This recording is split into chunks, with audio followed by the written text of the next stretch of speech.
Hello, and thank you for tuning into the frequency of a new awareness. I'm sure you have been in the situation where you met somebody new and you wanted to find out who is this person. So the first question you ask is, what do you do? What is your job? Not necessarily because we want to find out what they do, but we want to find out, who are you? Who is this person?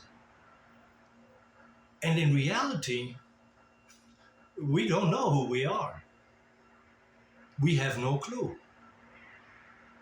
So the next best thing we can do is try to decipher who somebody is by what they do, what they work at, or where they live, how they live, or what kind of car they drive, how much money they have in their bank account, what kind of reputation or standing do they have in society. We all use these aspects to find out or to create a picture for ourselves who this person is, even though we know we are not our house, we are not our job, we are not our money. But we still do it because we don't know other way to try to find out who somebody is. And today, in this video, we are going to look at and explore why that is and what we can do about it.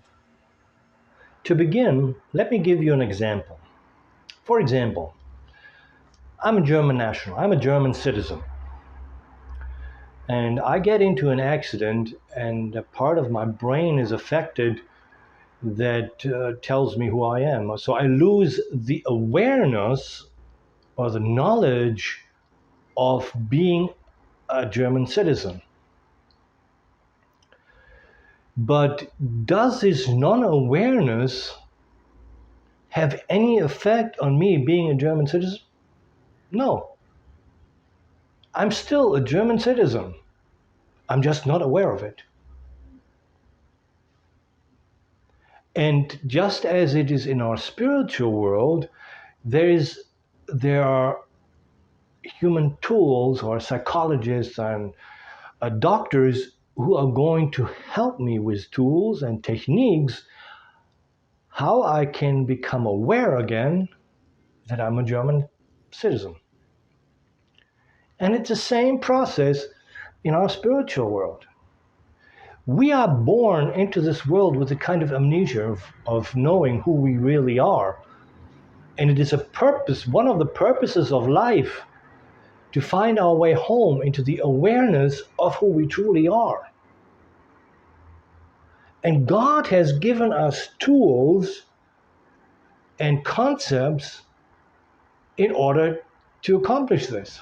And one of the tools and concepts are spiritual practices. We look at Buddhism, Hinduism, Christianity. When they are practiced in a pure form, the way it is taught and intended to be, it is a tool for us to become aware again of who we truly are. And that is where Jesus comes in. The purpose of Jesus' life was to give us a tool, give us the knowledge of who we truly are as human beings, and to walk and how to walk the way into oneness with God, and how to walk and live in oneness with God. That's why Jesus said, I am the way, the truth, and the life. Meaning, I have found the way into the awareness of oneness with God, and I am walking the way. And I will teach you the way into oneness with God, and I teach you how to walk the way into the awareness of oneness with God. And when you walk the way, as I have walked the way, and as I am teaching you, you will gain life eternal.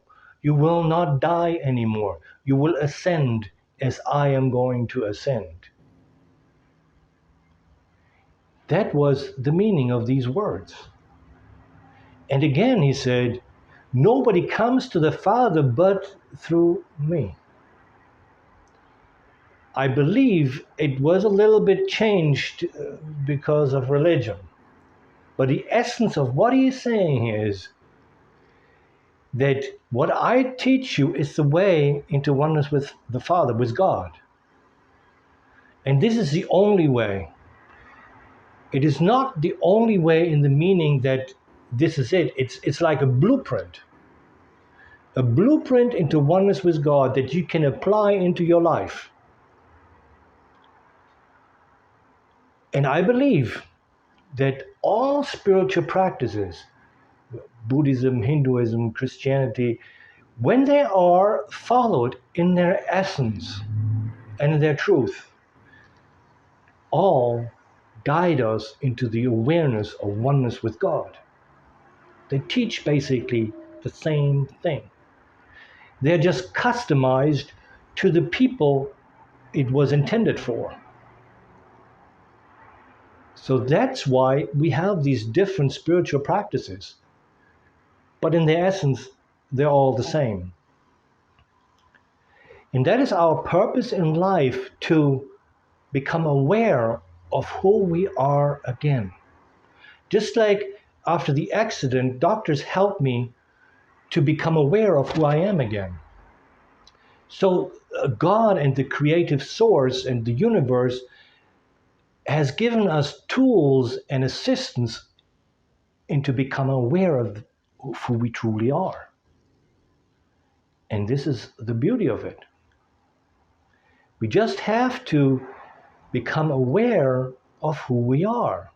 It seems so easy. But we are so entrenched in this human life, and we believe and have come to understand that this is all that is. And when we die, it's all over. No. It is a ongoing journey. And it's not over after this one lifetime. More lifetimes will follow. And it is all one continuous process. And I always say, we're all in the same journey, but on different paths. We will all get there. We will all get into the awareness of oneness with God, into finding out who we truly are.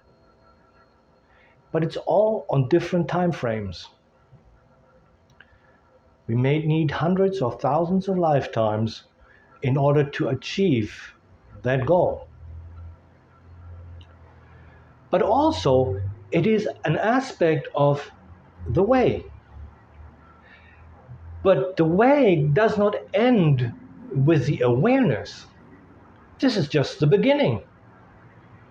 Because once we are aware of who we truly are, that we are one with the Creator, and we become aware that the power to create is not only within the creative source in the universe, but also within you, within me, because we are part of it. So the power to create is in each and every individual, in each and every human being. The reality is, every human being is a creation machine. You cannot do anything but create. Every thought you think, every word we speak has the power to create. And it really does. But because we are not aware of that power within us, but it is still there, we are using it by default. We are using it according to collective programming, collective consciousness. And when you look into the world today and in history, this is very negative and very destructive.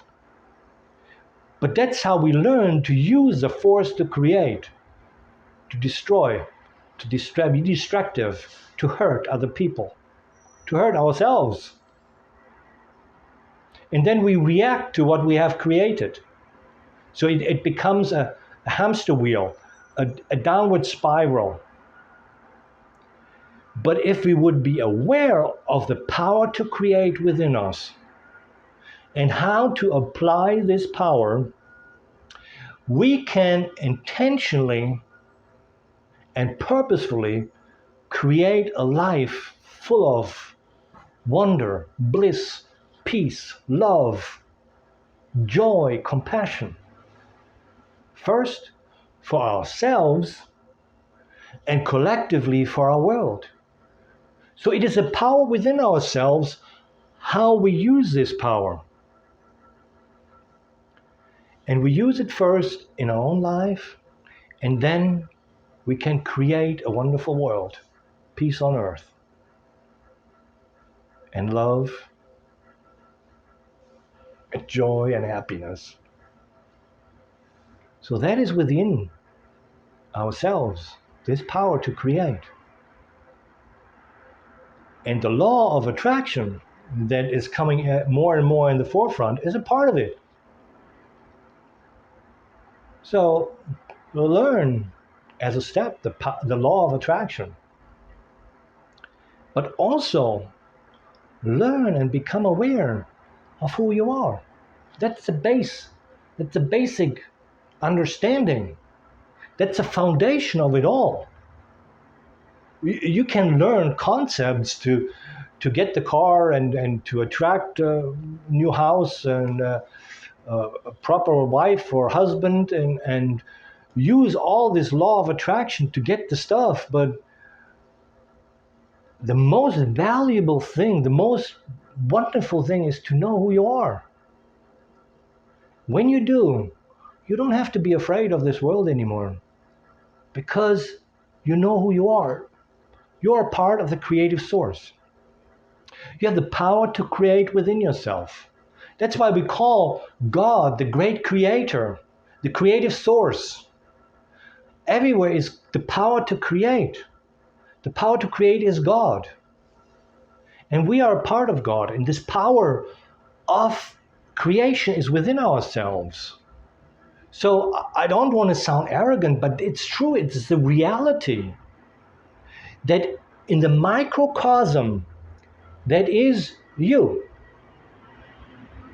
are God. You have the power to create anything in your life. You can control every aspect of your life. You have the power.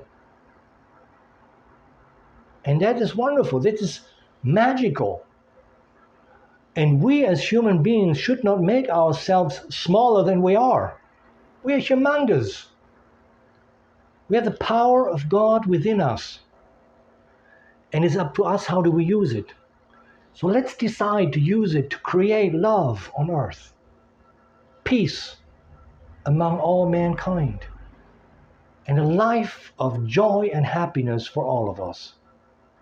But it has to start with you. And you have the power and the means, everything to do it. Start with yourself. Thank you. I hope this will be helpful and will help you to start or continue on the journey to find out who you really are. And thank you for watching. And I hope to see you in the next video. And remember, choose to live with compassion because it is the way.